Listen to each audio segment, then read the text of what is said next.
Well, down 18 with 18:05 to go in the second half, and then we fight back and get the lead with 4 or 5 minutes to go in the second half. I was obviously very, very happy with the fight and the toughness that our guys showed in that stretch. There was times when I had small lineup and I had Justice Suing at the 5 and Juwan Harris Dyson at the 4 along with the guards. And it just showed a tremendous amount of fight and toughness that I've been, waiting to see for a long time. And so that was the bright spot for me, to see our guys battle back and get stops. They're a bigger team, and we still fought. Our guards did a tremendous job of when they got switched off on their 5-man, Beatty, whether it was Beatty or Bay, doing a great job of holding their ground in the post and showing some toughness. And I was happy to see that. And then once we got the stop, we did a good job in transition, finding the right guy and making plays. Just a couple plays short of being able to get the win. If we don't go in at half down 11, I think it's a different game. We come out in the second half and we give them a 5-point play. But it all comes down to being consistent, giving that effort, giving that same fight for 40 minutes, and that's what I've been preaching to our guys the last month. Putting together 40 solid minutes of basketball. We have our spurts that you've all seen, and it just comes down to being able to put it all together for 2 halves. And we only turned it over 4 times. Paris played a solid game with 7 assists and only 1 turnover. I think we only had 1 turnover in the second half. And so just we had a spell in the first half where we just could not score. Just couldn't get one. And I told our guys, I said, fellas, we're settling for shots as opposed to forcing the issue and getting the shot that we want, getting in the lane, jump stopping, 2 feet, going up strong. We're shooting a lot of floaters, we're shooting a lot of fadeaways. Those aren't the shots that we want. Those are the shots that they want us to take. And so we fell into that in the first half. In the second half, you saw us be a lot more aggressive and everything was more attacking to the rim. And that's what we want to do, continue to do moving forward. Did you guys revert back to that in the final 4 minutes, or what did you see in the final 4 minutes when you guys showed? In the final 4 minutes, I saw some guys that had to give everything they had and got tired. We just kind of ran out of gas after fighting back to down 18. That's a lot of points. So I saw us.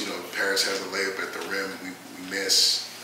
Matt dribbles one off his foot. I think those are just fatigue plays.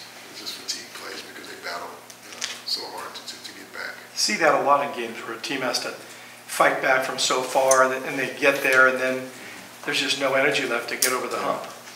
Yeah, and that's what happened tonight for us. I feel like fatigue definitely played a role in the last 4 minutes of the game for us.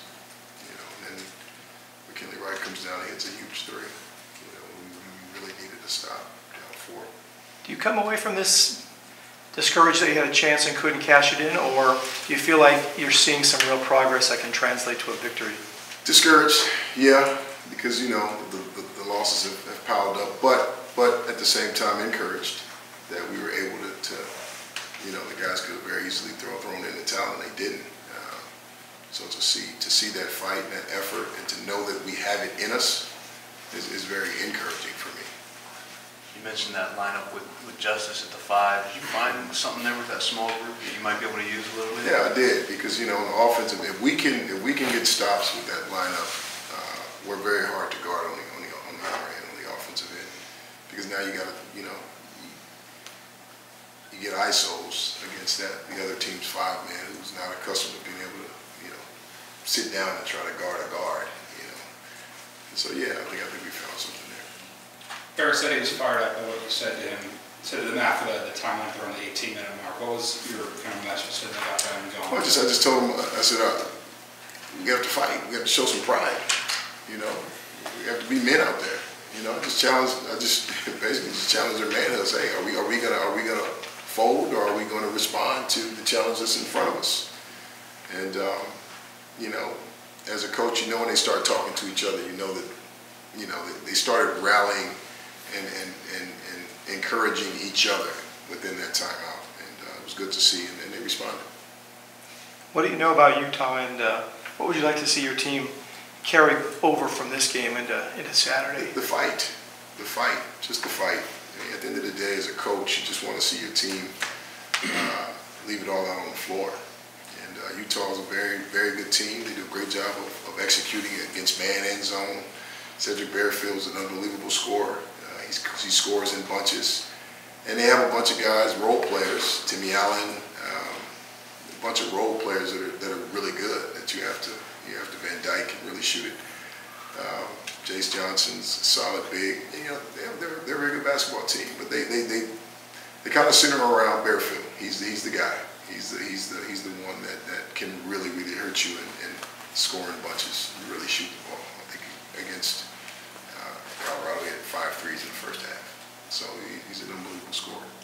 So we have it's a challenge. With playing Justice at the 5, how much did being able to switch on every single Colorado screen help you guys chip away? I think it really helped us, because they couldn't get anything going towards the rim off penetration, which they hurt us in while we were in the zone. And so it was good to be able to switch 1 through 5 to stay in front, and then their focus became, let's try to get into the post, because they couldn't penetrate against it. And so having the guards do such a good job of staying in front on the post and helping on the backside when they did throw it in is what helped us cut into the lead. Anything else for Coach? Yeah, just on the zone defense, you guys in the first half. Looks like Colorado did a good job trying to slice some nuggets. Let's talk about that. It's tough when you're playing against a 5-man that can shoot the ball the way Seaward can't. So typically they throw it to the high post. You have some time to kind of close out and kind of see where they're going with it. Is he going to look to score? Is he going to look to kick out? But he's so good at the high post, knocking down that 15-footer and even being able to step out and hit threes. So when they got the ball into him, it's tough because you got to get your 5-man up to the high post right away, but at the same time, if they have Bay on the baseline, you have to be ready for crackdowns. But then at the same time, you got to be ready for kickouts. And so when you have a 5-man that is that talented and that much of a threat from all those areas, it's tough.